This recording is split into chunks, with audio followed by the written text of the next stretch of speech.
Assalamualaikum warahmatullahi wabarakatuh.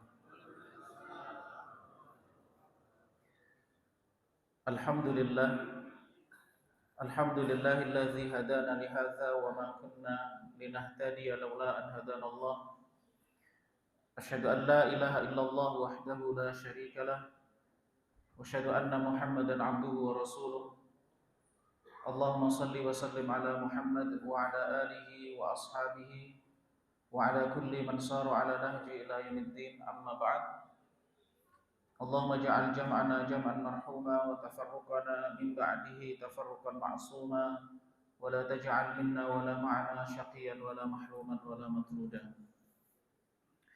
Jamaah salat subuh sekalian yang dimuliakan Allah Subhanahu wa taala.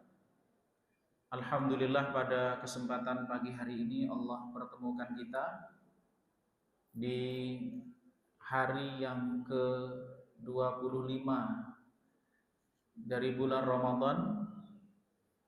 Kemudian juga mudah-mudahan kita mendapatkan keberkahan tersebut. Begitu juga waktu subuh, waktu pagi hari. Mudah-mudahan kita termasuk di antara orang-orang yang mendapatkan keberkahan dalam hidup ini. Dan sebagaimana Allah pertemukan kita di dunia dalam kebaikan, mudah-mudahan kelak Allah kumpulkan kita bersama dengan Nabi Shallallahu Alaihi Wasallam yang kita cintai. Amin ya rabbal alamin. Pada kesempatan pagi hari ini, insya Allah kita akan membahas tentang persatuan umat. Jamaah sekalian muliakan Allah Subhanahu Wa Taala, ada satu ungkapan yang sangat menarik yang disampaikan oleh Ibnu Qayyim rahimahullah taala dalam kitabnya I'lamul Muwaqqi'in. I'lamul Muwaqqi'in. Beliau mengatakan bahwa fa inna hadhihi syari'ah, sesungguhnya syariah ini atau agama ini, mabnaha wa asasha, bangunannya dan pondasinya itu alal masalih,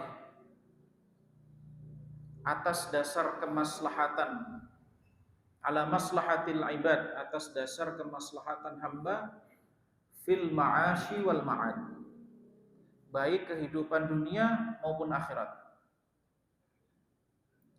Fahiyya, maka syariah itu adalah, agama itu adalah maslahah kulluha, semuanya maslahah. Wa rahmah kulluha, semuanya rahmah. Adlun kulluha, dan semuanya adalah adil. Wa hikmah kulluha, dan semuanya adalah hikmah. Hikmah di sini maksudnya adalah ada manfaat di balik setiap perintah dan larangan. Hikmah itu. Fa kullu mas'alatin, setiap masalah, kharajat, yang keluar, minal maslahati ilal mafsadah, keluar dari maslahat menuju mafsadat, atau minar rahmati ila diddiha, dari rahmah ke yang sebaliknya, au minal maslahati ilal mafsadati, atau dari maslahat kepada yang mafsadat, wa minal adli ilal juri, dari adil kepada kezaliman, wa minal hikmati ilal abasi, dari yang hikmah, yang ada hikmahnya, yang ada manfaatnya, kepada yang sia-sia, falaisat minasyariah, maka bukan masuk dalam agama ini. Wa in udkhilat fiha bitta'wil, meskipun hal itu dipaksakan masuk dalam bagian syariah dengan pentakwilan. Kata-kata ini adalah konklusi yang disampaikan oleh beliau Ibnu Qayyim rahimahullah taala sebagai hasil pembacaan terhadap teks-teks yang ada di dalam Al-Qur'an maupun di dalam hadis Nabi sallallahu alaihi wasallam. bahwa semua perintah yang Allah Subhanahu wa taala perintahkan kepada kita atau larangan yang kita diperintahkan untuk menjauhi, pada titik muaranya adalah kemaslahatan. Baik kemaslahatan yang ada di dunia maupun kemaslahatan yang ada di akhirat. Al-Imam Al-Ghazali dalam kitab Al-Mustasfa menjelaskan apa yang dimaksud dengan maslahat itu. Yang dimaksud dengan maslahat itu adalah al-muhafazatu ala maqsudis syariah. Menjaga tujuan-tujuan syariat. Lalu Imam Ghazali menyebutkan tujuan syariat itu ada 5. Hifdzuddin, menjaga agama. Hifdzun nafas, menjaga jiwa. Hifdzul aql, menjaga akal. Hifdzun nasl, menjaga keturunan. Kalau yang sebagian ulama menjelaskan maknanya hifdzul al-yarad, menjaga kehormatan. Baru yang kelima itu adalah hifdzul mal, menjaga harta. Para ulama kemudian menyebutkan yang disebutkan oleh Imam Al-Ghazali ini adalah kemaslahatan yang berhubungan dengan individu. Jadi ketika agama ini datang, kita hadirkan agama di dalam diri kita, maka secara otomatis ketika kita menjalankan agama itu, kita berperan menjaga agama kita, menjaga jiwa kita, menjaga akal, menjaga keturunan dan seterusnya. Syariat yang ada itu. Syekh Yusuf Al-Qaradawi menyebutkan yang disebutkan oleh Imam Al-Ghazali ini yang kemudian dijelaskan oleh para ulama-ulama berikutnya itu adalah konteks yang berhubungan dengan individu.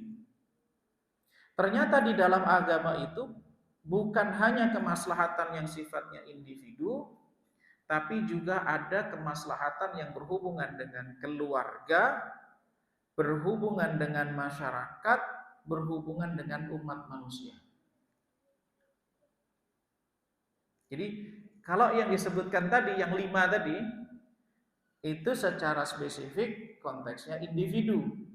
Tapi ketika individu ini ditarik kepada keluarga, ditarik lagi kepada masyarakat, ditarik lagi kepada konteks manusia, memang ini menjadi perhatian, tapi ada yang namanya maslahat agama yang terkait dengan hubungan ini. Di antaranya adalah al-ukhuwah. Dan hampir satu ayat yang membahas ini adalah surah Al-Hujurat. Meskipun ukhuwah itu ditemukan di banyak tempat. Jamaah sekalian dengan Allah Subhanahu wa taala.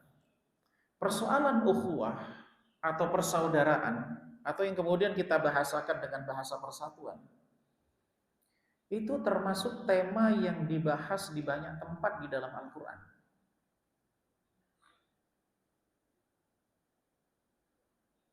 Ada satu tips yang disampaikan oleh Syekh Muhammad Hasan Didu dari Mauritania. Beliau menyebutkan bahwa tidaklah sesuatu itu diulang-ulang dalam Al-Quran. Disebutkan di banyak tempat. Maka itu menandakan itu memiliki urgensi yang lebih penting dari yang lainnya. Misalnya kisahnya Nabiullah Adam itu diulang di banyak tempat juga. Di surah Al-Baqarah ada, di surah-surah yang lain ada, di surah Al-Kahfi juga ada, di surah Thaha juga ada. Artinya peristiwa itu kemungkinan terjadinya pada manusia itu sangat besar. Ini salah satu cara kita berinteraksi dengan Al-Quran. Meskipun kisahnya Nabiullah Adam itu disebutkan di surah Al-Baqarah, berbeda konteksnya misalnya disebutkan di dalam surah Al-Kahfi atau di surah Thaha dan yang lainnya. Tetapi ketika ini satu kasus yang sama, satu peristiwa yang sama diulang-ulang, maka itu menandakan satu hal yang sangat penting. Dan tidaklah sesuatu itu disebutkan Al-Quran, melainkan sesuatu itu penting. Ini penting.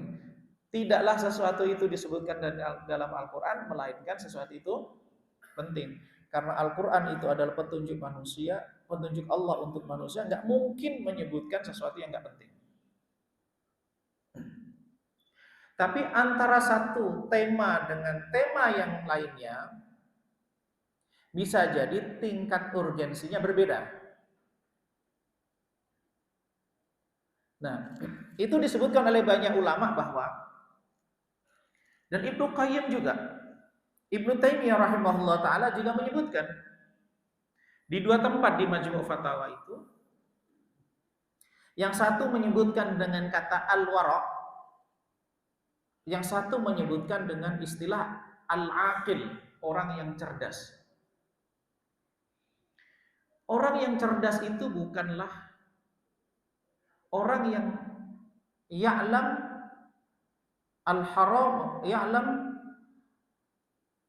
al-khair minasyarr. Laisa al-aqilu alladhi ya'lam al-khaira minasyarr.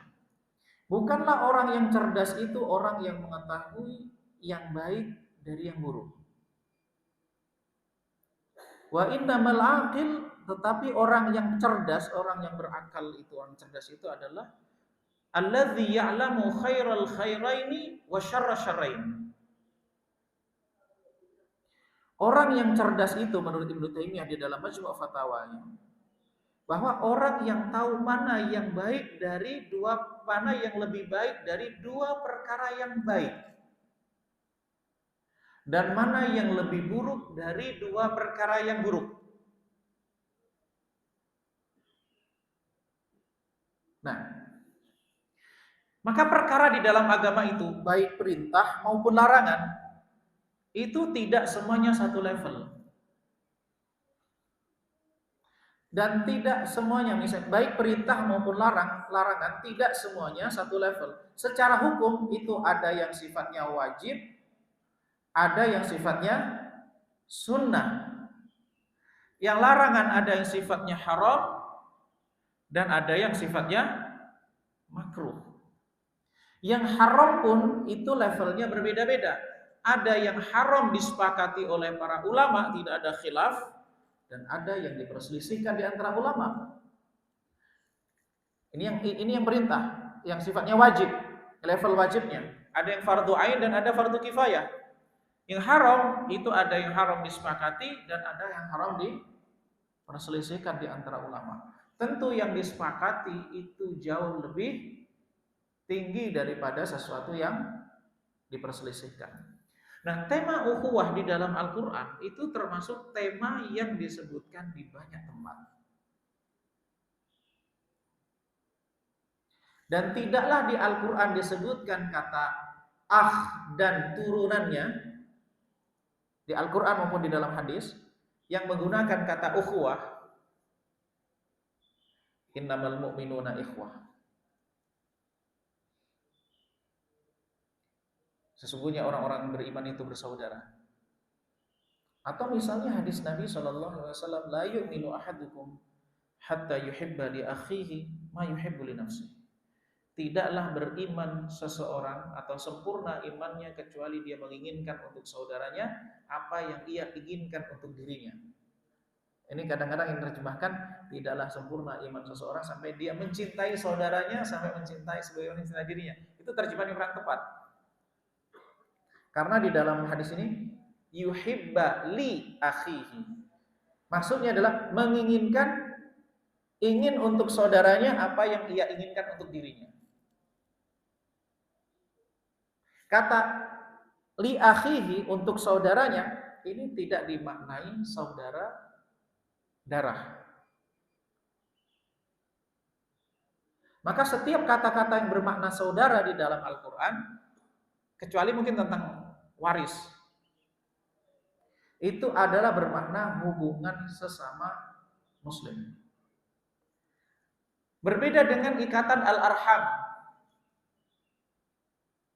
Kalau kita membaca hadis Nabi SAW, misalnya, man ahabba ayyusatalahu fi rizqihi wa yunsa'alahu fi atharihi falyasil rahimah. Barang siapa yang ingin diluaskan rezekinya, dipanjangkan umurnya, ya kan? Falyasil rahimah, hendaklah mempererat silaturahim. Nah, seringkali kita menemukan para motivator dan seterusnya, makna kata silaturahim ini difahami makna silaturahim dalam bahasa Indonesia, bukan silaturahim dalam pengertian bahasa Arab. Padahal setiap faliyasil rahimah itu maksudnya adalah mempererat hubungan dia dengan kerabat-kerabatnya. Kalau dengan orang lain itu bahasanya ukhuwah, saudara. Tapi kalau silaturahim itu maknanya hubungan kekerabatan. Nah, persaudaraan ini temukan di banyak tempat. Namun jamaah sekalian yang Allah Subhanahu wa taala, kita saat ini sedang menghadapi masalah dalam tema-tema yang berhubungan dengan persaudaraan dan persatuan ini. Islam itu meletakkan ada perkara-perkara yang harus disepakati dan mana wilayah-wilayah yang diberikan ruang berbeda. Mari kita coba lihat pada masa Nabi Shallallahu Alaihi Wasallam. Ketika Rasulullah Shallallahu Alaihi Wasallam hijrah ke Yathrib, kemudian hijrah pula para sahabat dari berbagai macam wilayah. Mereka yang hijrah itu tidak tahu harus tinggal di mana, apa pekerjaannya, dan apa yang harus dilakukan. Itu pengorbanan luar biasa. Jadi orang hijrah pada masa Nabi itu serba tidak pasti. Kalau mungkin kita yang kerja di kantor, ketika kita misalnya ada tugas kantor ke wilayah tertentu, kan nanti dia nginap di mana, itu gampang. Pekerjaannya berapa hari, kemudian gajinya dapat di ini, kan begitu. Jadi nggak jadi persoalan. Tapi ini para sahabat yang hijrah serba tidak pasti. Mereka dari berbagai macam kabilah menyatu di wilayah itu. Maka Rasulullah Shallallahu Alaihi Wasallam langkah di antara penting itu adalah tema persatuan. Karena problem orang Arab pada waktu itu adalah masalah persatuan. Konflik antara Aus dan Khazraj. Kemudian belum lagi konflik kepentingan orang-orang yang hijrah yang dari berbagai macam suku itu. Maka setelah Rasulullah Shallallahu Alaihi Wasallam menyatukan sahabat dari Ansor yang terdiri dari Aus dan Khazraj dan yang lainnya, Rasulullah Shallallahu Alaihi Wasallam juga menyatukan dari kalangan muhajirin, istilahnya muhajirin dan istilahnya adalah Ansor. Di saat yang sama Nabi Shallallahu Alaihi Wasallam juga mengakui perbedaan suku. Artinya bahwa ketika disatukan mereka dengan piagam Madinah, disatukan sebagai umat Islam, umat yang satu, tapi Nabi Shallallahu Alaihi Wasallam juga memberikan ruang perbedaan. Rasulullah SAW tidak menghapus keterikatan seseorang dengan kabilahnya. Rasulullah SAW tidak menghapus sama sekali. Rasulullah SAW juga tidak menghapus status dia sebagai muhajirin atau status dia sebagai kalangan Ansor. Tapi itu justru kemudian diberdayakan. Nabi mampu memberdayakan perbedaan. Maka dalam peperangan, dalam berbagai macam peperangan, Nabi Shallallahu Alaihi Wasallam seringkali komando-komando itu berdasarkan kelompok sukunya. Dan itu diberdayakan juga di masa Abu Bakar, Umar dan seterusnya dalam melawan pasukan Romawi ketika melawan Persia. Misalnya ketika Sa'ad bin Abi Waqqas melawan Persia ya, mereka memiliki pasukan gajah yang nggak dikenal oleh orang-orang Arab pada waktu itu untuk penanganan gajah ini diserahkan kepada kabilah tertentu yang memang dia mengerti tentang bagaimana menaklukkan gajah. Dan ikatan kabilah-kabilah ini juga memberikan kemudahan untuk komando, karena setiap kabilah itu punya tokoh. Artinya apa? Ketika umat Islam itu disatukan oleh Nabi Shallallahu Alaihi Wasallam, tidak serta-merta persatuan dalam Islam itu menghapus identitas pribadi. Maka ketika kita menafsirkan wa'tasimu bihablillahi jami'an wa la tafarraqu, wa'tasimu bihablillahi jami'an wa la tafarraqu, berpegang teguhlah kalian dengan tali Allah dan janganlah berbeda-beda. Itu tidak bermakna bahwa setiap umat itu harus menyatu di dalam identitas yang sama tanpa ada perbedaan sama sekali.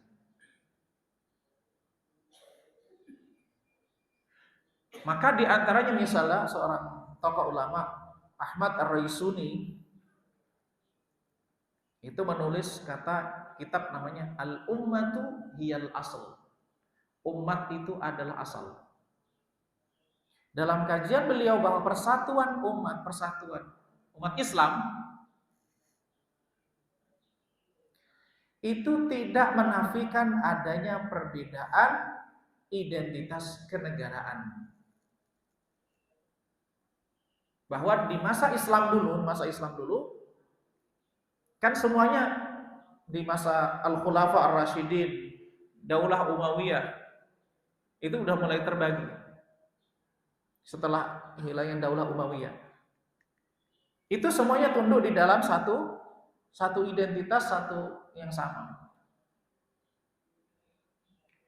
Lalu ketika Daulah Umayyah runtuh di timur, Abdurrahman Ad-Dakhil itu dibunuh, kemudian peristiwa yang terjadi di Damaskus ya dan sekitarnya itu belum diketahui situasinya mereka yang ada di Andalus.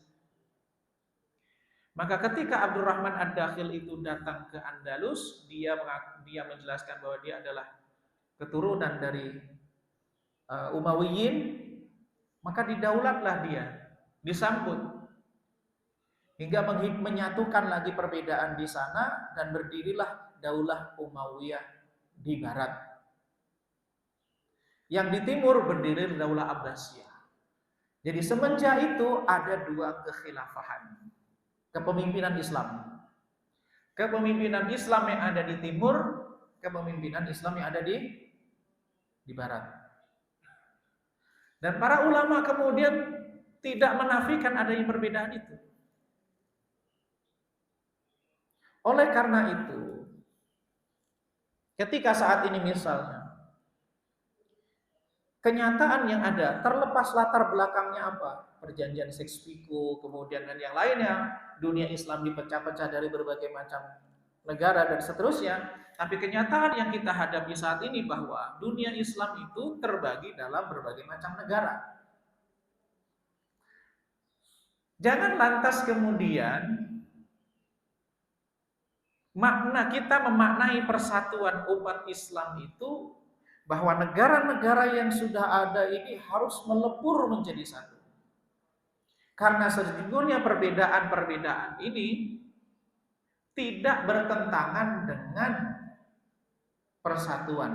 Karena persatuan itu bukan berarti meleburkan semua identitas dalam satu kewarganegaraan, tidaklah harus melebur dalam entitas politik yang sama. Maka yang menyatukan itu apa? Agendanya.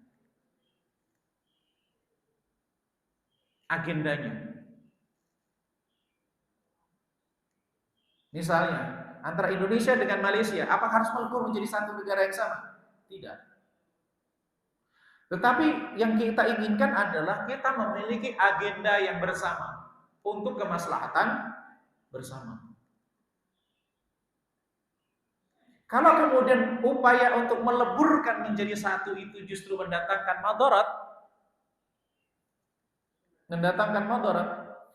maka menjaga adanya identitas-identitas ini dengan tetap terjaganya kemaslahatan, maka itu lebih baik. Nah, lalu bagaimana kalau kita bawa dalam konteks Indonesia? Apalagi kalau kita persempit misal umat Islam di Indonesia misalnya, apakah semua umat Islam di Indonesia itu harus melebur menjadi satu entitas yang sama, menghilangkan perbedaan-perbedaan, sekat-sekat organisasi yang ada? Tidak mesti. Satu ketika Abu Ja'far Al-Mansur itu datang ke Imam Malik.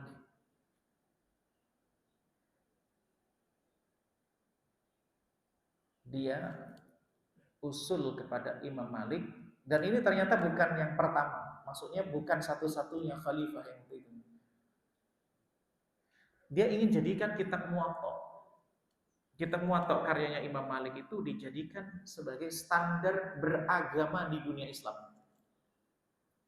Kira-kira gimana Pak? Kalau Anda penulis, lalu datang nih presiden, gimana nih kalau buku Anda ini dijadikan sebagai pakem standar Muslim di Indonesia? Menarik nggak Pak? Menarik. Kan cetaknya bisa sekian eksemplar, kemudian nanti bisa dibedah di mana-mana, menjadi tokoh terangkat. Ya, kan menarik itu. Godaan itu Pak. Ternyata Imam Malik menolak. Jangan lakukan itu. Nggak rela Imam Malik. Padahal tawaran menarik Pak, kalau mau popularitas. Popularitas menarik kan? Tapi nggak mau. Kenapa? Umat ini sudah tersebar. Masyarakat Muslim ini sudah tersebar di berbagai macam penjuru. Ada yang di Kufah, ada yang di Basra, ada yang di belahan negara, wilayah-wilayah, bahkan sampai Andalus. Mereka mengambil agama melalui para sahabat yang sudah tersebar ke seluruh penjuru. Maka kalau kemudian perbedaan-perbedaan yang sudah ada dari semenjak sahabat mau disatukan dengan satu standar yang sama, bisa jadi fitnah.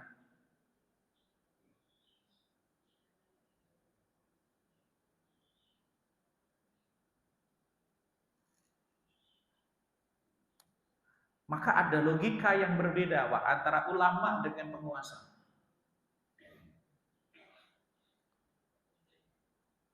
Bisa kita ambil semua. Kalau ulama itu cenderung berikan kemerdekaan. Kecuali ulama yang dikuasai penguasa. Kalau ulama yang independen, maka dia itu menghadirkan kebebasan. Kebebasan di sini bukan kebebasan tanpa batas. Kebebasan berbicara, kebebasan mengutarakan pendapat, kebebasan untuk berpandangan. Karena tabiat agama begitu. Tapi penguasa keinginannya pengendalian. Karena ketika umat Islam itu disatukan dalam satu standar, maka mudah mengendalikan. Berbeda kalau kemudian terjadi perbedaan, pengendaliannya lebih rumit. Coba perhatikan dengan tren-tren keagamaan, Pak. Ada kecenderungan bahwa penguasa itu mendekat dengan kelompok keagamaan dan tawarannya bisa jadi pandangan Anda dijadikan sebagai standar keberagamaan di satu wilayah. Bagi penguasa itu akan memudah kontrol. Tapi mungkin tokoh agama yang tergoda, dia akan menjadikan, ini mazhab saya. Maka kita perhatikan bahwa perkawinan antara penguasa dengan agama itu bisa maslahat, bisa mafsadah. Dan tidaklah mazhab itu bersama dengan penguasa, maka terjadi percepatan. Tapi akan ada yang dikorbankan. Ini di luar konteks benar salah, Pak. Di sejarah itu ada sejarahnya. Mu'tazilah itu pernah berkolaborasi dengan penguasa. Di masanya Imam Ahmad itu dia dikenal dengan Imam Ahlus Sunnah. Jadi karena dia mempertahankan pandangan bahwa Al-Quran itu bukan makhluk. Yang banyak kawannya Imam Ahmad itu tidak kuat, begitu tekanannya politik pada waktu sangat kuat, sehingga tidak kuat. Tapi Imam Ahmad sampai dicambuk, sampai kemudian dipenjara dan seterusnya, tidak akan mengatakan Al-Quran itu makhluk. Maka penting jamaah sekalian, Di antara umat itu penting ada sekelompok orang yang berpegang pada azimah, bukan ngambil rukhsah. Kalau bagi masyarakat umum mengambil rukhsah, tapi bagi panutan umat, panutan masyarakat muslim perlu yang mengambil azimah. Imam Ahmad bisa saja dia dengan alasan darurat, dengan alasan terpaksa mengatakan Al-Quran itu makhluk. Apa alasan darurat? Disiksa dan seterusnya. Tapi Imam Ahmad gak bergeming, maka kemudian mengabadi sepanjang zaman. Imam Syafi'i juga itu terkenal dengan pembelaan terhadap sunnah. Ketika orang-orang itu menolak khobar ahad, hadis itu harus mutawatir yang diterima. Kalau ahad nggak bisa di ini. Pembelaan beliau itu mengabadi. Nah, ini sejarahnya. Maka kemudian terjadi percepatan yang luar biasa ketika Mu'tazilah berkolaborasi dengan Ma'mun pada masa itu. Muslim ahlu sunnah wal jamaah itu intimidasi. Juga terjadi pada masa kalau kita lihat ya di sejarahnya Imam Ghazali itu juga cukup menarik. Bahwa kalangan Syiah itu, Syiah Batiniyah sempat mendekat ke penguasa pada masa itu. Konflik antara kalangan mazhab Syafi'i dengan Hambali itu begitu kuat di masa Imam Ghazali. Bahkan sampai menelan korban. Korban nyawa, Pak. Perselisihan antara mereka yang bermazhab Syafi'i dengan bermazhab Hambali. Antara Asy'ari dengan yang Atsari. Maka kemudian Imam Ghazali itu keluar dari kemapanan waktu itu, mendapatkan jabatan yang sangat prestisius sebagai rektor Madrasah Nizamiyah.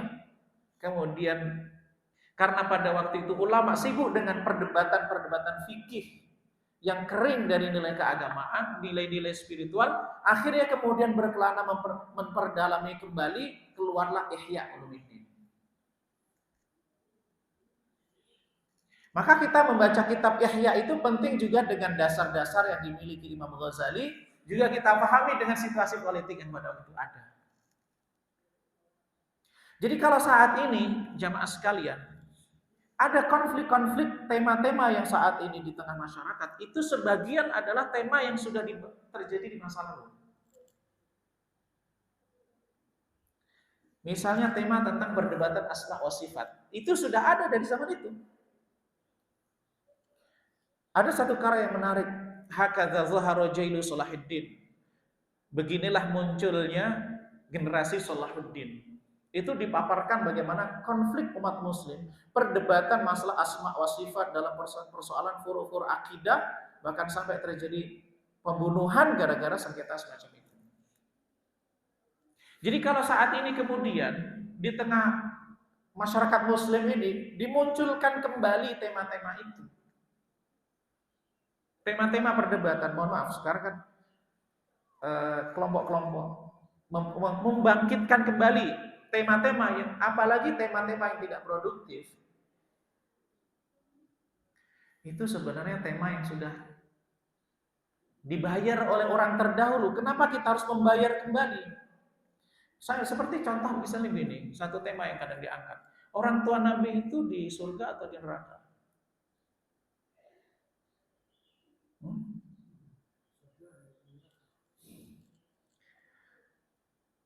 Imam Asy-Syatibi itu mengatakan dalam kitab Al-Muwafaqat, setiap pembahasan perdebatan yang la yatarattab minhu amal, yang kemudian tidak berkonsekuensi amal, maka kemudian fal khawdu fihi mazmum.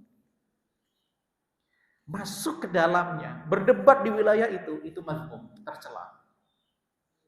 Pertanyaannya adalah pembahasan orang tua Nabi di surga atau di neraka itu berkonsekuensi amal enggak?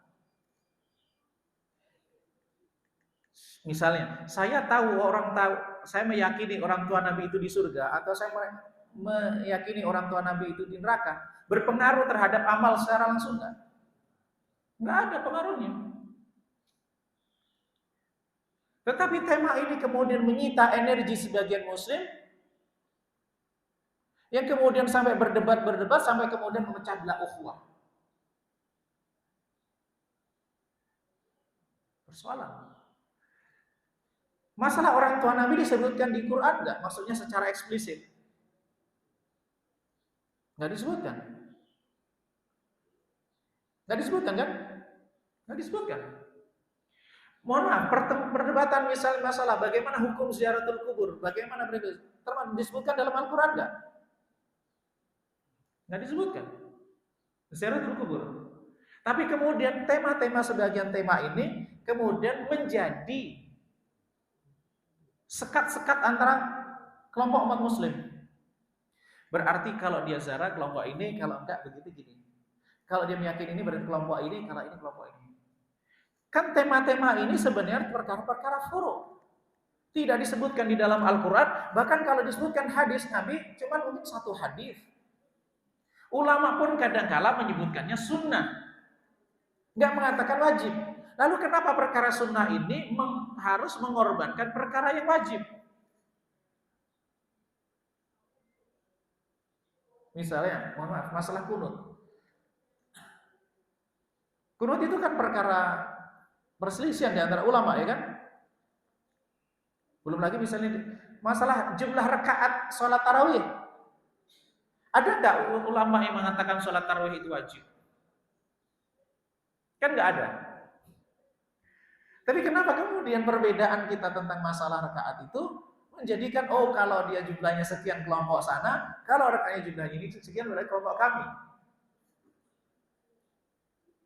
Padahal kan hadisnya, man qoma ramadhana imanan wa ihtisaban ghufira lahu ma taqaddama min dzambi. Siapa yang qiyamul lail, yang berdiri salat di malam Ramadan, di hari hadis yang lain, Lailatul Qadri, pada Lailatul Qadar, ghufira lahu ma taqaddama min dzambi, diampuni dosa yang telah lalu.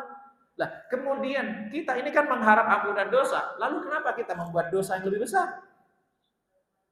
Memecahkan persaudaraan. Yang enggak sholat malam saja itu enggak berdosa. Yang enggak qiyamul Ramadan itu loh maksudnya. Lalu kenapa kita mempermasalahkan yang jumlah rakaatnya?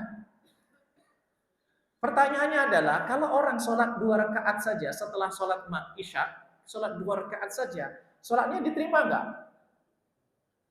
Diterima kan? Karena 2 rakaat salam, sah enggak? Sah kan? 3 rakaat, misalnya ngambil witirnya saja, sah enggak?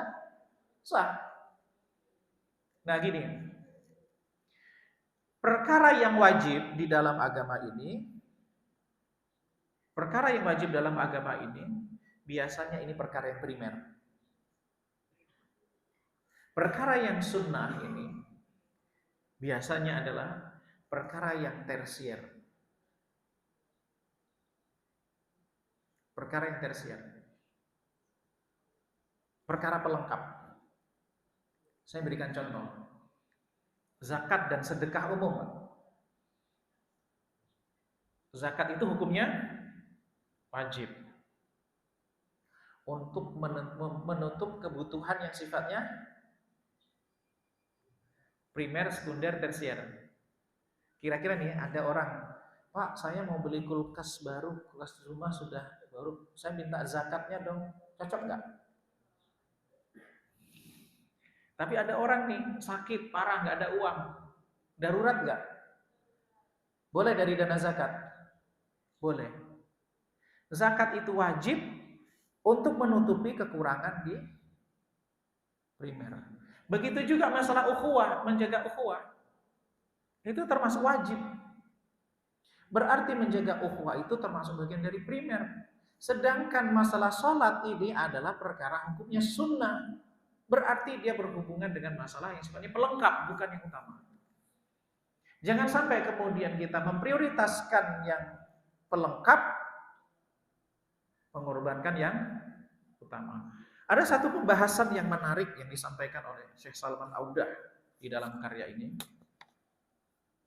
Beberapa hal yang seringkali menjadikan sebab konflik di antara umat muslim. Mungkin ini untuk mengevaluasi kita semua. Yang pertama adalah pola-pola yang mengatakan illam takun ma'i fa anta diddi. Kalau engkau tidak bersama dengan saya berarti Anda lawan saya. Ini disebutkan tren-tren yang konflik di masyarakat. Illam takun anta ma'i fa anta diddi. Kalau Anda tidak bersama dengan saya berarti Anda rival saya. Ini termasuk tema yang menurut saya itu terjadi di masyarakat kita. Kalau dia cara berpakaiannya begitu, oh berarti ini. Dia berjenggot, dia tidak berjenggot. Nah gitu misalnya. Dia celananya di atas mata kaki atau di bawah mata kaki. Ah, kalau itu kelompok dia. Oh, kalau ini bukan kelompok saya. Ah gitu. Ada nggak tren begitu, Pak? Nah, ini termasuk persoalan. Kemudian yang kedua, ini yang sering terjadi juga, al-khaltu bainal maudu' wasyakhs. Mencampur adukan antara tema dengan individu. Saya berikan contoh begini.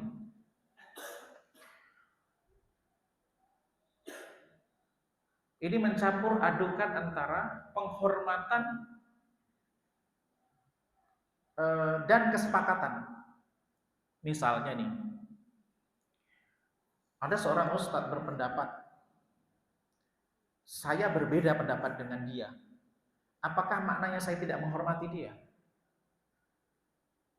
Seringkali yang di masyarakat kita, orang kalau berbeda tidak menerima pendapat seseorang berarti dia tidak menghormati. Siapa Anda kok kemudian berbeda dengan dia?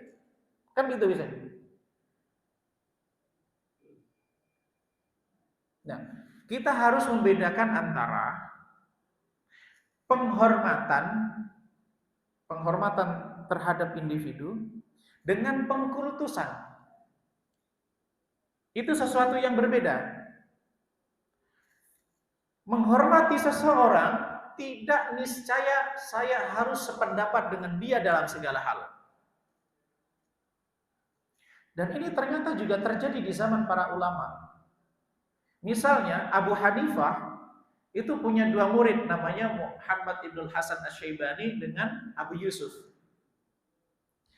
Abu Hanifah itu berpendapat bahwa zakat itu wajib dikeluarkan dari semua hasil bumi tanpa harus mencapai nisab. Jadi kalau orang tanam mangga, tanam durian, tanam sayur-mayur, itu wajib dikeluarkan zakatnya tanpa harus ada nisab. Itu pandangan Abu Hanifah. Tapi pandangan kedua muridnya, Abu Yusuf dengan Muhammad ibn Hasan Asy-Syaibani, wajib dikeluarkan zakatnya dari semua hasil bumi bila mencapai nisab.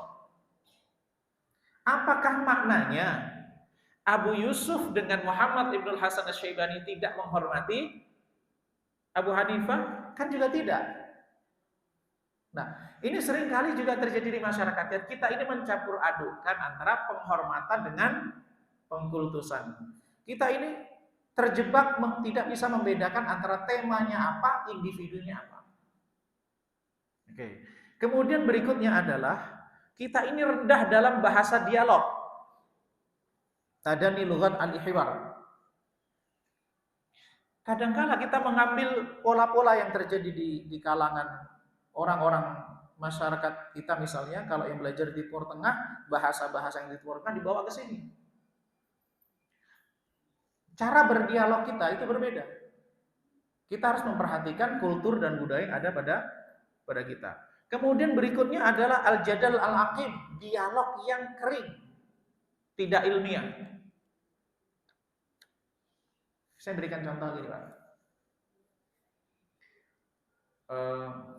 Perdebatan ketika orang Allahu Akbar. Tangannya itu di mana? Di dada, antara dada dan perut, dada ini, antara perut atau di perut atau di bawah pusat. Hadisnya memang ada ala sadrihi. Imam Nawawi yang menyampaikan hadis itu mensyarah dalam Sahih Muslim mengatakan ala sadrihi itu antara dada dan perut. Dalam pandangan mazhab Imam Ahmad, bahwa di bawah ini apa ya? Gini. Betul.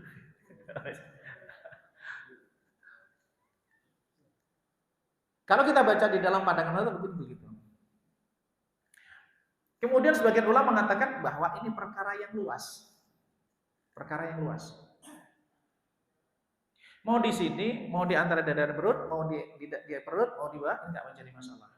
Karena dada itu juga bisa dimaknai depan. Gitu. Ketika ada perbedaan ini berarti luas. Ketika misalnya seseorang mau turun itu, mau sujud, tangan dulu, lutut dulu. Yang jelas gak ada yang mengatakan kepala dulu. Gak ada. Jumhur ulama mengatakan, Ibnu Qayyim mengatakan lutut dulu. Sebagian ulama dari kalangan muhaddisin mengatakan tangan dulu. Kedua-duanya sebenarnya sepakat bahwa nggak boleh mirip onta. Cuman dalam menafsirkan mirip ontanya itu menggunakan sudut pandang yang berbeda. Kesimpulannya berbeda. Nah, seringkali di dalam perdebatan yang ramai, terutama apalagi nih kalau kita menjelang Idul Fitri, bolehkah zakat fitrah dengan uang? Nah, gitu misalnya. Dengan mata uang. Perdebatannya ramai dan itu diulang setiap tahun. Menurut hemat saya, pandangan Ibnu Taimiyah itu cukup bijak. Aslinya dengan makanan pokok, kalau ada maslahat boleh dengan mata uang. Kan sangat simpel. Ibnu Taimiyah itu yang berpendapat. Diikuti Ibnu Qayyim. Ini kan sebenarnya kalau sudah begitu ya silakan lah gitu. Ini di antara faktor-faktor yang terjadi menyebabkan kita. Kemudian al-qat'iyah itu begini. Menjadikan satu pandangan yang diyakini itu sebagai satu kebenaran yang mutlak dan final. Ini juga berbahaya, Pak. Dalam perkara-perkara yang bukan ijma'. Kalau perkara-perkara yang disepakati dan ijma', tentu kita sepakat. Misalnya zina itu haram, khamr itu haram, perbuatan sejenis itu haram, itu perkara-perkara ijma', enggak ada khilaf. Tapi perkara-perkara yang baru misalnya, atau perkara-perkara yang itu ada unsur ijtihadnya. Apalagi kalau dalam masalah pilihan partai politik, pilihan organisasi, pilihan apalagi RT.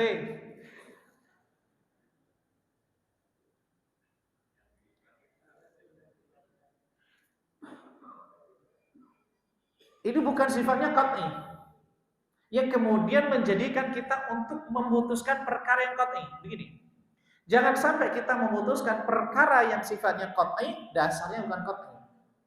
Qat'i itu bagaimana? Kalau saya mengatakan Anda sesat, itu kan qat'i, pasti. Ya kan? Kalau kata Anda sesat, itu kan qat'i. Anda kafir, Anda fasik, itu kan penghukuman yang qat'i, final, memutuskan. Tapi dasarnya apa? Karena Anda kemarin berkumpul dengan si fulan. Padahal berkumpulnya kan konteksnya macam-macam, multitafsir. Nah, itu yang berbahaya. Kemudian at-tashtih wa tafsir. Memutuskan perkara, menilai berdasarkan kulit dan menyederhanakan masalah.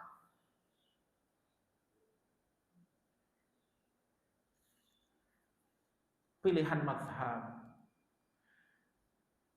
pilihan pandangan, afiliasi dengan kelompok tertentu, tidaklah serta-merta kemudian kita menyederhanakan masalah.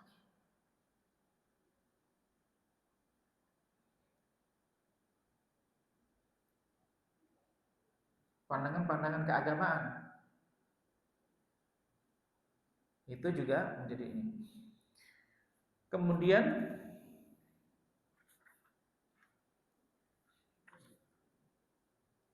tidak mempertimbangkan perbedaan al-ikhtilaf, yaitu perbedaan pandangan. Ada beberapa perkara yang disebutkan oleh Syekh Salman Audah menyebabkan perbedaan pandangan di antara ulama. Saya sebutkan secara sekilas.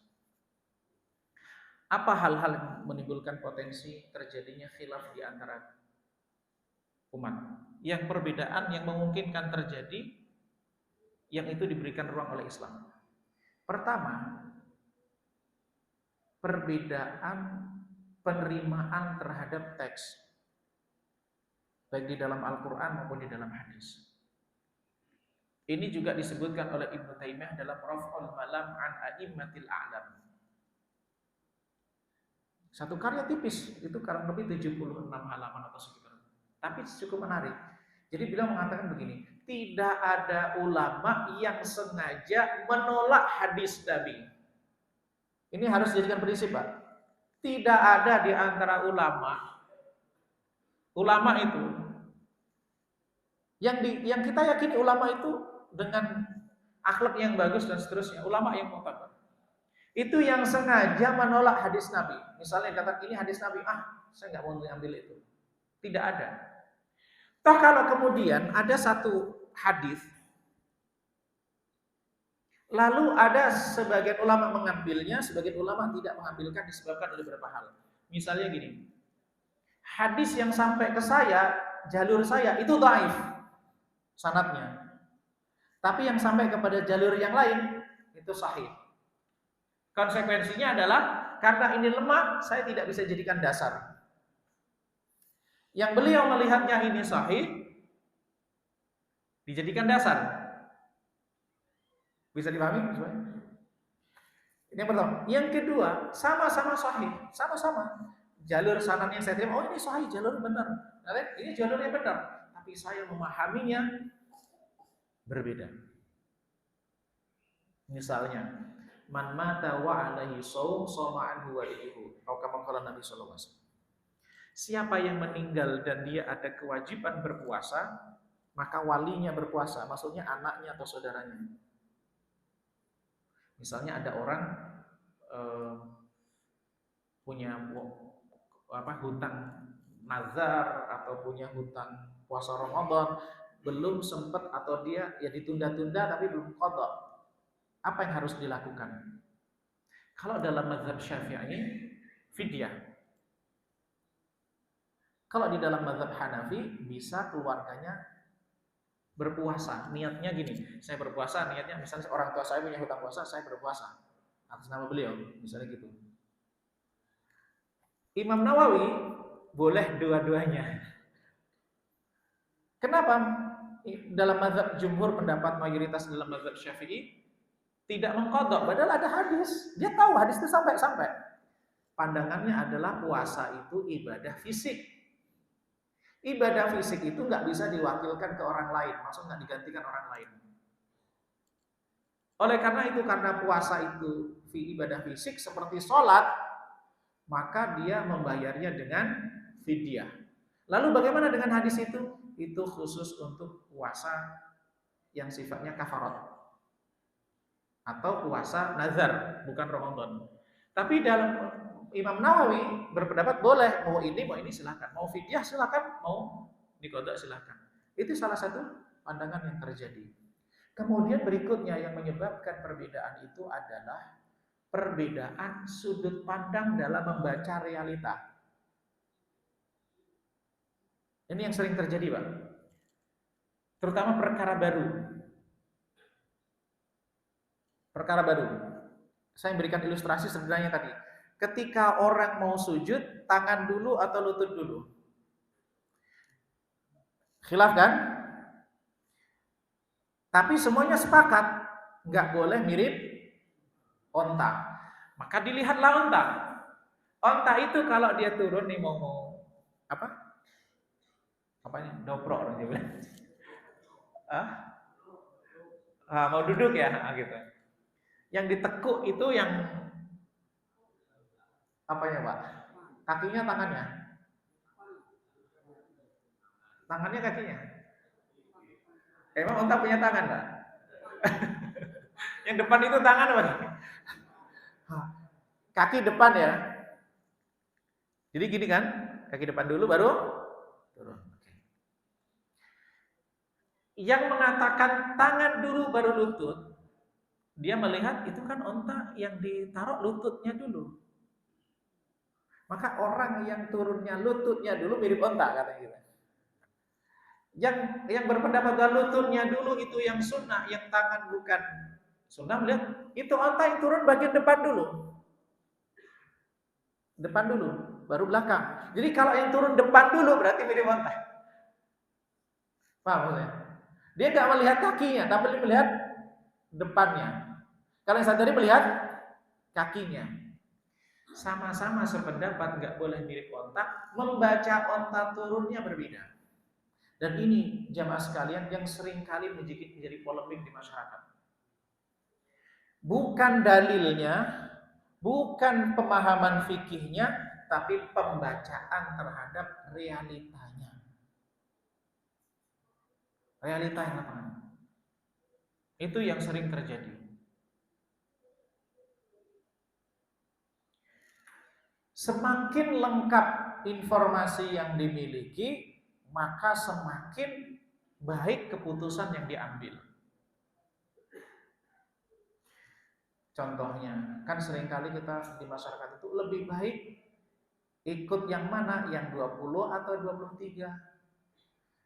Yang lebih baik dukung kelompok fulan atau kelompok fulan? Yang satu oligarki bukan oligarki.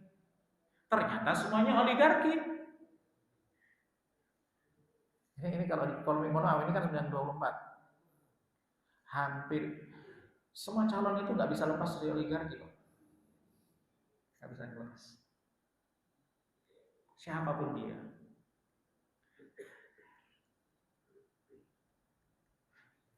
Hampir semuanya. Jadi kalau tema ini diangkat, ini saya khawatirkan nanti tema ini diangkat. Sehingga menjas kelompok yang lain. Persatuan kita umat Islam ini, masyarakat muslim ini, lebih penting daripada kita terjebak dalam polemik itu. Jangan sampai ini dipakai, kemudian ditinggalkan lagi. Kita sudah mengorbankan persaudaraan kita sesama muslim, lalu kemudian berpesta pora setelah itu. Mendukung silakan. Anda cenderung dengan contoh fulan silakan. Tapi jangan kemudian hati-hati kita menilai yang berbeda dengan kita. Wah, dia mendukung ini, saya mendukung ini. Mohon maaf nih, kan sekarang terbelah nih kelompok. Mohon maaf, ada saudara kita dari Nahdlatul Ulama yang ini dengan kelompok yang lain misalnya. Oh, ini bersama umat, ini tidak bersama dengan umat. Padahal ini semua umat muslim nih. Dan tidaklah ketika nanti dibelah, hati-hati juga Pak. Pembelahan ini menguntungkan kelompok tertentu. Karena apa? Pembelahan ini akan menciptakan konsolidasi di kelompok lain sehingga dia memenangkan kelompok itu. Ini penting Pak. Sebagaimana peristiwa yang sebelumnya, pembelahan itu mengkonsolidasi mereka yang bersebangan dengan umat Islam untuk menyatu. Untuk menyatu. Karena begitu. Dan ini pembelahan itu bisa jadi dipakai kembali untuk, jadi gini, saya membuat dia berkelompok, tapi ini yang akan bersama dengan saya. Bisa dipahami maksudnya? Jadi saya akan satu angkat tema, seakan-akan ini bersama dengan Anda, tapi sebenarnya ini akan menjadikan dia mengangkat tema itu, tetapi yang lain di keluar ini akan semuanya akan menyatu. Sebenarnya seakan-akan itu bersatu, tapi saya yang untung. Bisa dipahami maksudnya? Jadi pembelahan itu yang menguntungkan bukan umat Islam justru. Pembelahan selama ini yang untung bukan umat Islam. Nah ini bahaya Pak. Maka penting bagi kita untuk kembali berpikir cerdas, bedakan antara agenda dengan individu. Bedakan antara perbedaan yang diperbolehkan dengan perbedaan yang memang itu yang sudah disepakati para ulama, terutama terhadap realita. Jangan sampai persaudaraan kita tercabik-cabik, Jangan sampai kemudian ukhuwah kita tercabik untuk agenda per 5 tahunan ya. Per 5 tahunan. Atau agenda-agenda yang lainnya. Itu yang kita inginkan, bahwa kemaslahatan umat, kemaslahatan masyarakat muslim ini lebih baik ketimbang kita harus terbelah segala macamnya. Adapun afiliasi silakan, tidak ada menjadi masalah. Karena itu bukan wilayah fasik, kafir, bukan itu. Ini bukan wilayah, itu ada perbedaan. Mungkin cukup ini saya sampaikan. Kalau ada satu yang ingin ditanyakan, saya persilakan. Ya, silakan.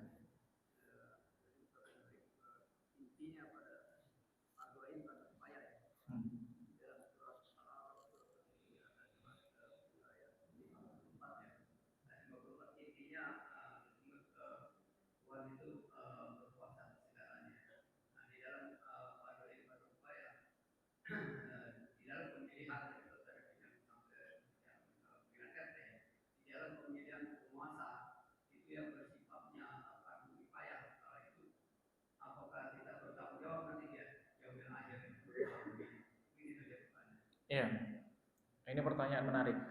Di dalam Al-Quran, langsung saya jawab ya, atau pertanyaan lain? Tampung. Langsung jawab ya. Pertama, kita harus bedakan antara khitab qadari dengan khitab syar'i. Teks-teks agama yang berhubungan dengan takdir. Kemudian ada teks-teks agama yang berhubungan dengan syariat. Itu satu yang berbeda. Misalnya, umat ini akan terpecah belah atau masyarakat muslim terpecah belah. Itu khitab qadari. Bukan qadari apa itu? Pengamat politik, bukan. Tentang fakta-fakta yang akan terjadi di akhir zaman, itu khitab qadari, bukan khitab syar'i. Nah, ini kadang-kala kita mencampur adukan, sehingga buat apa saya berdakwah, buat apa saya berusaha, kan sudah masyarakat terpecah belah. Kita harus bedakan bahwa nanti di akhir zaman, misalnya kayak di Saudi ya, kemarin kan ramai itu, tunggu wah, semua itu hijau, ini sudah akhir zaman. Kemudian nanti di akhir zaman akan muncul Mahdi dan seterusnya. Anda harus melakukan persiapan persenjataan dan seterusnya. Gitu. Ini kadang-kadang mencampur adukan tema, terutama tema-tema akhir zaman ini kalau salah menempatkan bisa berbahaya, Pak. Kenapa? Karena khitab qadari itu apa yang sudah Allah sampaikan akan terjadi pasti akan terjadi. Nanti sebab kauniyahnya akan mengikuti. Nah, tugas kita itu khitab syar'i, perintah larangan. Apa sebenarnya yang diperintahkan saat ini? Apa yang dilarang? Adapun realita yang terjadi itu ada yang dalam kendali kita, ada yang bukan di dalam kendali kita. Itu yang pertama. Yang kedua, apa yang membedakan antara khitab qadari dan khitab syar'i? Khitab qadari itu ada ruang di mana kita tidak bisa memilih, di luar kendali kita. Contohnya, Anda pernah nggak mengajukan proposal hidungnya ukuran sekian, tingginya sekian, warnanya sekian? Kan nggak pernah. Udah, ini kamu diberikan oleh Allah, ini kamu lahir di tahun ini. Kan begitu. Nanti ditanya nggak di akhirat? Enggak. Tetapi nanti yang akan dipertanya dan dipertanggungjawaban kita itu adalah apa yang kita bisa memilih. Jadi pertanggungjawaban itu berbanding lurus dengan kemampuan memilih. Sesuatu yang bisa memilih A, B itu yang bertanggung-jawaban. Maka kalau ada orang yang ini menjawab banyak persoalan, Pak. Enak yang dilahirkan keluarga muslim, yang dilahirkan keluarga non muslim bagaimana? Kan nggak adil. Kan ada pertanyaan gitu. Pertanyaannya, yang dia bertanggungjawabkan itu bukan dia dilahirkan dari keluarga muslim atau non muslim, tetapi yang dia pertanggungjawabkan itu adalah pilihan hidup dia yang dia bisa memilih. Kalau sesuatu itu tidak bisa memilih, Allah tidak akan mintai pertanggungjawaban atau di sisinya akan dimaafkan. Contohnya, orang yang dalam keadaan terpaksa makan daging babi, apakah daging babi itu jadi halal? Enggak kan? Enggak. Dia tetap haram, tapi dia ketika konsumsi dimaafkan. pertanggungjawabannya di cancel. Kenapa? Karena dia nggak bisa milih. Nah gitu. Maka ketika dilahirkan di dalam keadaan misal orang tuanya non muslim, nanti di akhirat yang bertanggungjawabkan apa? Ketika dia sudah berakal, ketika dia sudah bisa memilih, pilihan itulah yang harus dipertanggungjawabkan di hadapan Allah SWT.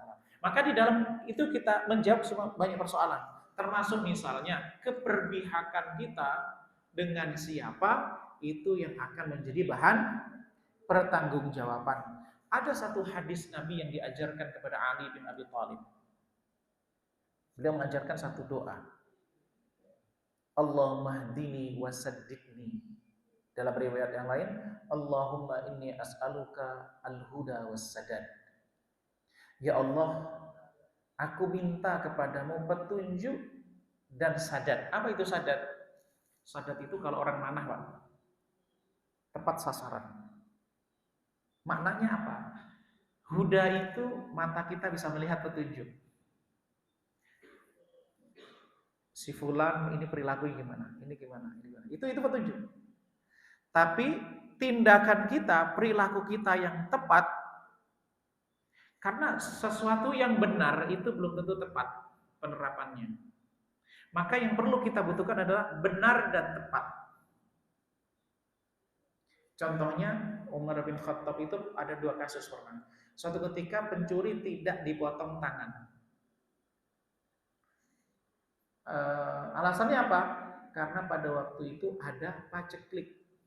Jadi orang mencuri ini potensi karena terpaksa. Memotong tangan pencuri itu benar kan? Karena ayatnya perintahnya demikian. Tapi kalau orang terpaksa dipotong pencuri kemudian dipotong tangannya, tepat nggak? Nggak tepat. Nah, suatu ketika ada satu kasus yang lain, ada seseorang datang mencuri. Wahai Umar bin Khattab, ketika ditanya, saya ini mencuri karena takdir Allah. Maka kemudian Umar jawab, dipotong, ini juga karena takdir Allah. Nah, yang pertama dari karena terpaksa, yang ini cari pembenaran. Jadi pembenar takdir dijadikan pembenaran untuk melakukan ini. Yang satu itu karena keterpaksaan. Maka semua tindakan yang kita lakukan penting juga kita, selain kita menggali informasi,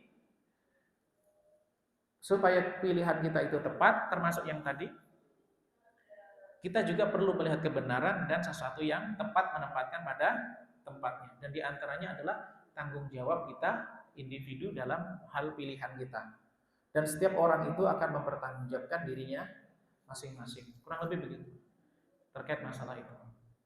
Saya lebih melihat pada sisi yang lebih mendasar. Oke, wallah. Ada yang lain? Silakan.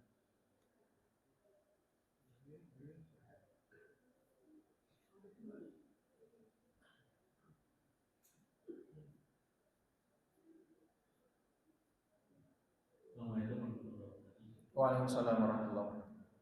Ini terkait pilihan yang paling tepat, terutama kalau misalkan dalam hukum Islam yang dalam perkembangan itu kelompok barat ya. Iya. Ya, ambil contoh itu adalah zakat mal. Jadi kan ada yang bilang bahwa itu nisabnya itu adalah emas dan ada yang bilang perak. Iya. Nah itu kalau dari sudut pandang untuk mendapatkan pilihan yang tepat, karena ini kontemporer yang mana nilai emas dan perak itu tidak seperti dulu lagi. Iya benar. Itu yang paling terbaik yang mana? Iya. Ini menarik nih dalam tema zakat. Pertanyaan menarik. Di masa Nabi dulu 20 dinar itu sebanding dayanya dengan 200 dirham. 20 dan 200. Daya belinya sama, kuat ya sama. 20 dinar ini jadinya 85 gram emas. Kalau yang 200 dirham itu 595 gram. Nah, bersama dengan perkembangan waktu, begini Pak. Apakah ini tetap begini kemudian ini turun ataukah ini begini gitu. Wallah alam. Tetapi pada akhirnya bahwa emas itu nilai yang 20 dinar itu tidak lagi sebanding dengan 200 dirham.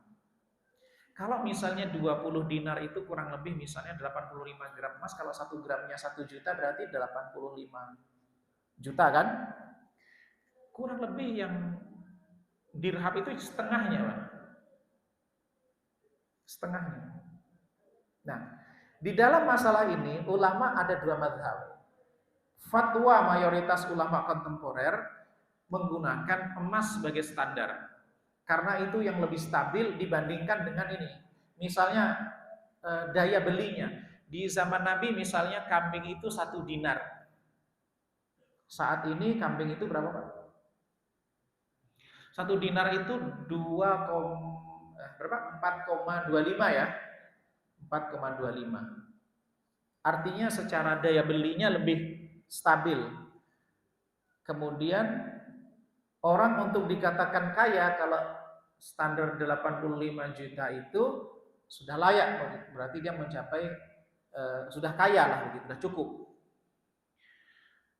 Dan standar internasional juga ngintip emas. Ini yang menjadi pertimbangan sebagian ulama, bahkan bisa dikaitkan lembaga riset fatwa mayoritas menggunakan standar emas. PMA, Peraturan Menteri Agama nomor berapa saya lupa, yang tahun 2019 menjadikan emas sebagai standar, bukan perak. Di Indonesia ya, untuk Indonesia, menyesuaikan dengan fatwa MUI. Di Saudi Arabia, fatwa-fatwa di Saudi Arabia, pendekatannya bukan itu.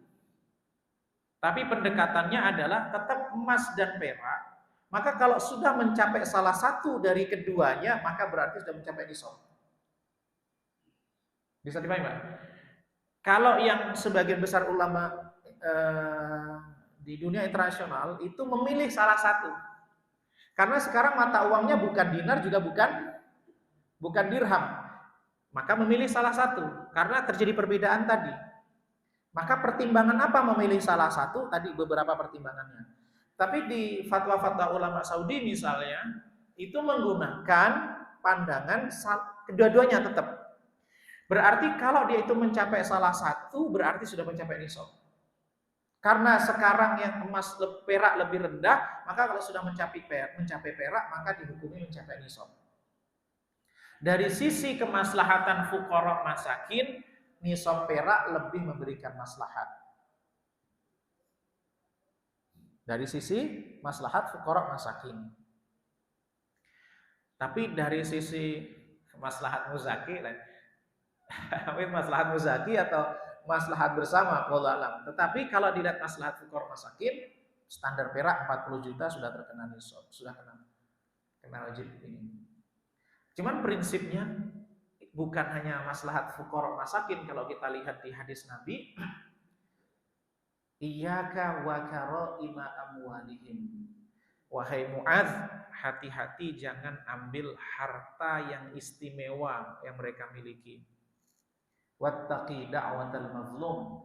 Hati-hati terhadap doanya orang terzalimi, fa innahu laisa bainaha wa bainallahi hijab. Karena antara dia dan doanya, antara doa orang tersebut dengan Allah tidak ada hijab. Pesannya apa maksudnya? Jadi gini, misalnya saya ambil zakat, Pak. Saya datang ke peternak. Dia wajib zakat 1 ekor kambing misalnya kan. Lalu saya pilih mana kambing yang paling istimewa. Nah itu yang saya ambil. Itu nggak boleh. Tapi kambing itu yang harus pertengahan. Bukan yang paling jelek, bukan paling buruk, bukan paling istimewa, tapi yang pertengahan. Karena kalau saya ambil paling istimewa, saya menzalimi muzakinya. Tapi kalau saya ambil yang paling buruk, saya menzalimi penerima zakatnya. Terkecuali yang berzakat ini mau memberikan lebih. Nah, maka di dalam konteks zakat ini, karena ini perbedaan pandangan di antara ulama, silahkan Anda menggunakan perak berarti zakatnya sudah sah. Tapi kita juga tidak bisa memaksa orang harus menggunakan emas. Artinya gini, kalau ada orang berkeinginan mau membayar zakatnya dengan parameter emas, silahkan. Atau membayar parameter perak, silahkan. Sebagai pilihan individu. Kita jelaskan semua. Kita nggak bisa memaksa Anda harus ikut perak. Anda harus ikut emas, nggak bisa. Terkecuali sebagai kebijakan publik pemerintah menetapkan itu. Kalau sudah pemerintah menetapkan, maka kemudian mengikat. Artinya kalau terkait dengan perusahaan, terkait dengan individu, maka pemerintah akan menggunakan standar perak misalnya atau standar emas, akan demikian. Jadi kita harus bedakan antara pilihan keagamaan sebagai individu dengan kebijakan. Saya berikan contoh gini, Pak. Misalnya, ini agak sensitif di dalam orang yang hamil duluan, kemudian dinikahi yang menghamili. Nanti apakah harus akad baru lagi apa enggak setelah melahirkan? Ulama khilaf dalam masalah ini. Dalam mazhab Syafi'i tidak perlu akad baru lagi. Di dalam pandangan mazhab Hambali, nanti setelah melahirkan di akad baru lagi. Ayatnya yang dipakai apa? Wa ulatul ahmali ajaluhunna ayyadhna hamlahun. Wanita-wanita yang hamil itu waktunya sampai dia melahirkan. Apakah mazhab Syafi'i mengingkari ayat itu? Tidak. Di dalam mazhab Hambali, ayat ini berlaku baik hamil itu karena pernikahan atau hamil itu bukan pernikahan. Ayat itu berlaku. Tapi dalam pandangan mazhab Syafi'i, ayat itu berlaku untuk yang hamilnya pernikahan. Ayat itu tidak berlaku untuk yang hamil bukan karena pernikahan. Tapi bagaimana dengan pengadilan di Indonesia? Pengadilan agama itu mengambil pandangan mazhab Syafi'i. Bahwa kalau ada kasus demikian tidak perlu akad baru lagi. Nah, bagaimana menyikapi semacam ini? Dalam konteks kajian ilmiah silahkan disampaikan, tidak ada masalah.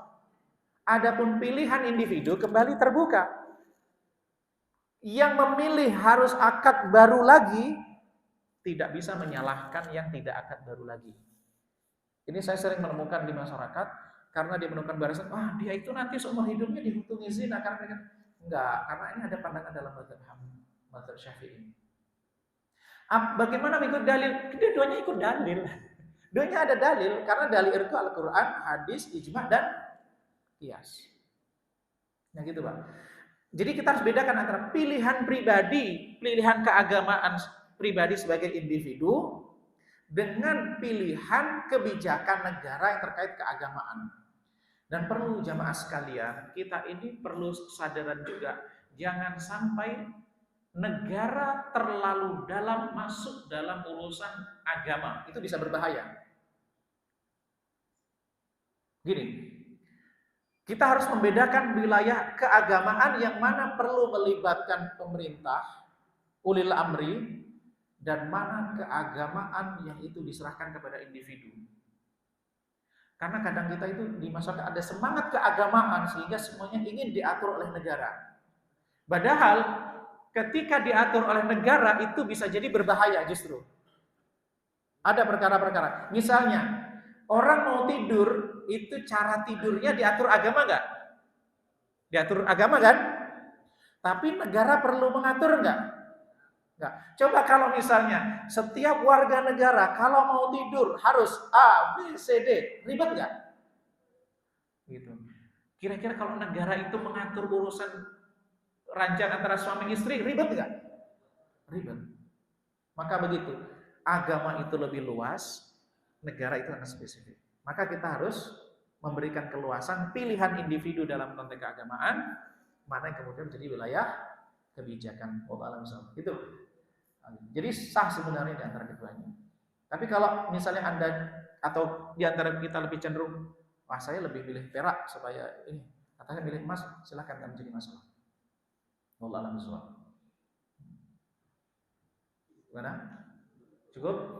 Cukup. Oke, kita tutup dengan kafaratul majlis. Subhanakallah bihamdika, asyhadu an la ilaha illa anta, astaghfiruka wa atubu ilaik. Assalamualaikum warahmatullahi wabarakatuh.